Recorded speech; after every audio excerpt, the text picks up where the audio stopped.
ଦେଖନ୍ତୁ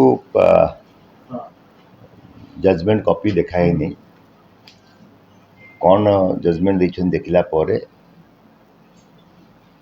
ଆମର ଯିଏ ଓକିଲ ଅଛନ୍ତି ତାଙ୍କୁ ପରାମର୍ଶ କଲା ପରେ କ'ଣ ପରବର୍ତ୍ତୀ ପଦକ୍ଷେପ ହେବ କ'ଣ ରେମିଡି ଅଛି ତାର ତର୍ଜମା କଲା ପରେ ପଦକ୍ଷେପ ନିଆଯିବ। ମୁଁ ଆଲୋଚନା କରିନାହିଁ ବର୍ତ୍ତମାନ ଯାଏ। ଜଜମେଣ୍ଟ କପି ପାଇଲା ପରେ ମୁଁ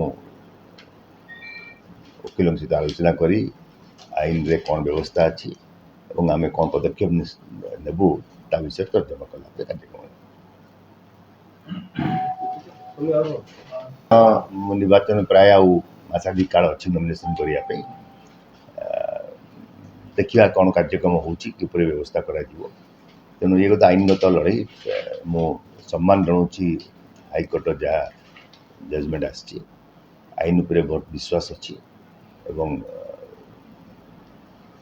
ତାକୁ ନଜର ରଖି କିପରି ଭାବରେ କାର୍ଯ୍ୟକ୍ରମ ହୋଇପାରିବ କ'ଣ ପଦକ୍ଷେପ ନେଲେ ଠିକ୍ ହେବ ନେବୁ। ଦେଖନ୍ତୁ ଚ୍ୟାଲେଞ୍ଜ କଥା ପଡ଼ିନାହିଁ।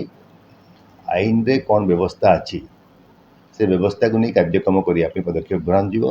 ଓକିଲଙ୍କ ପରାମର୍ଶ ନେଲା ପରେ ମୁଁ ଆପଣଙ୍କ ସହିତ ଆଲୋଚନା କରିବି। ନିର୍ବାଚନ ଠିକ୍ ପୂର୍ବରୁ ଗୋଟେ ଏମିତି ଆସିବାଟା ଭାବୁନାହାନ୍ତି ୟା ପଛରେ କିଛି ଗୋଟେ ଉଦ୍ଦେଶ୍ୟ ରହିଛି ଏବଂ ମୁଁ ସେ ବିଷୟରେ ଆଲୋଚନା କରିବାକୁ ଚାହୁଁନାହିଁ। ମୁଁ କହିଲି ମୁଁ ଆଇନକୁ ସମ୍ମାନ ଜଣାଉଛି, ହାଇକୋର୍ଟ ରାୟକୁ ସମ୍ମାନ ଜଣାଉଛି ଏବଂ ପରବର୍ତ୍ତୀ ପଦକ୍ଷେପ ଯାହା ହେବ ପରାମର୍ଶ ନେଇ କରିବି।